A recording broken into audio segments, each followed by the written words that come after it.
73 advanced alien species sit in the manufactured twilight of the Galactic Council. For centuries, they have controlled the stars using elegant crystalline ships and plasma weaponry, operating under a deeply ingrained belief that their civilizations represent the absolute pinnacle of evolution. Then, humanity arrives on the galactic stage. To the Council, human spacecraft look primitive. They lack glowing energy shields or sleek aerodynamic curves. Instead, they are unpainted, blocky cargo haulers that rely on crude chemical rockets and basic combustion to push themselves through the void. When human ambassadors stand before these towering alien commanders in simple gray suits, politely asking to be left alone to develop in peace, the Council laughs. The expansionist umpires look at these unassuming diplomats and their slow ships and see a weak, undefended target ready to be conquered. The alien armadas don't waste time with negotiations. They launch a massive, synchronized first strike across human space, crossing borders without warning. This assault is a two-pronged execution. Over agricultural colonies, they drop planet-killing atmospheric neurotoxins, while in orbit, they fire city-melting plasma cannons directly at the sluggish human fleets. The fleet commanders sit back on their pristine bridges, waiting for a quick victory.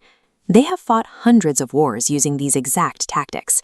They don't realize that standardizing their warfare against fragile empires has caused them to completely miscalculate the biological and technological reality of their new enemy. Let's look at the ground invasion first. The aliens unleash the Blight, an atmospheric biogas lethal to 99% of known sentient life. It is engineered to silently strip the air and suffocate entire populations without firing a single shot. Earth, however, is a Class 12 death world. For millions of years, the planet actively tried to kill its inhabitants. Humans evolved by constantly adapting to literal plagues, highly venomous predators, and severely toxic environments. This diagram shows a side-by-side molecular breakdown of the alien neurotoxin next to a standard human caffeine molecule. The atomic bonds are identical. Human biology, having evolved alongside various stimulants, recognizes the lethal weapon as nothing more than a mild jolt of energy. When the alien ground troops march into the agricultural colonies, expecting to find a planet of silent corpses, they step into a nightmare. The colonists aren't dead. They are wide awake, highly caffeinated, and incredibly angry. By ignoring the evolutionary background of their target, the alien empire took their most feared bioweapon and deployed it as an energizing prelude to a devastating human counterattack. Up in orbit, the situation is going exactly the same way. The alien flagship targets a blocky, untainted human dreadnought and fires its most advanced plasma cannon directly at the hull. Because humans spent centuries trapped in their own solar system fighting high-velocity proxy wars against themselves, they developed a severe paranoia regarding defense. They completely bypassed the fragile crystalline energy shields used by the rest of the galaxy. This animation shows a cross-section of a human dreadnought receiving a direct hit. Instead of an energy shield, humans use compressed matter plating. Their scientists compacted metal alloys to be 30 times denser than neutronium, safely dispersing the incoming plasma beam. To keep these solid metal fortresses from collapsing, localized gravity fields push outward against the dense metal plating, offsetting the extreme weight and maintaining buoyancy. With their primary weapons doing nothing, panic sets in on the alien bridge. In a desperate final move, the Admiral orders their sleek, crystalline cruiser to execute a maximum speed ramming maneuver against the stationary human ship.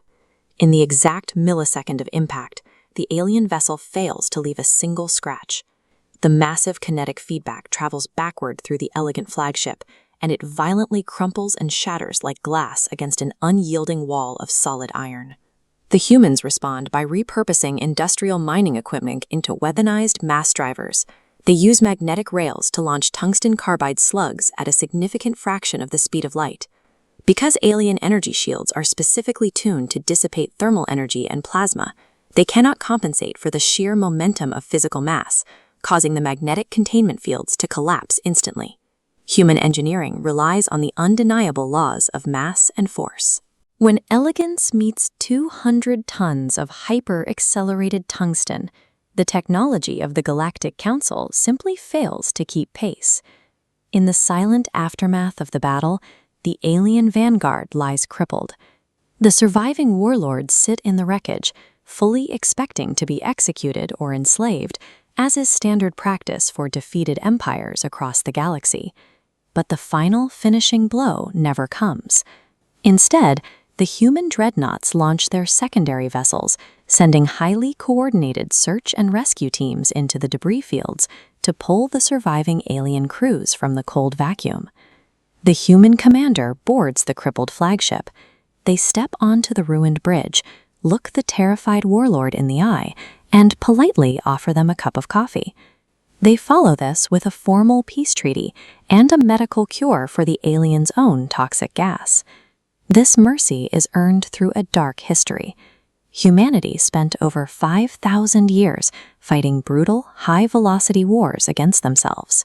They have inflicted every possible horror upon their own kind, and they intimately understand the compounding costs of conflict. Having perfected the art of conflict over 5 millennia, humanity builds these weapons to prevent war from ever starting.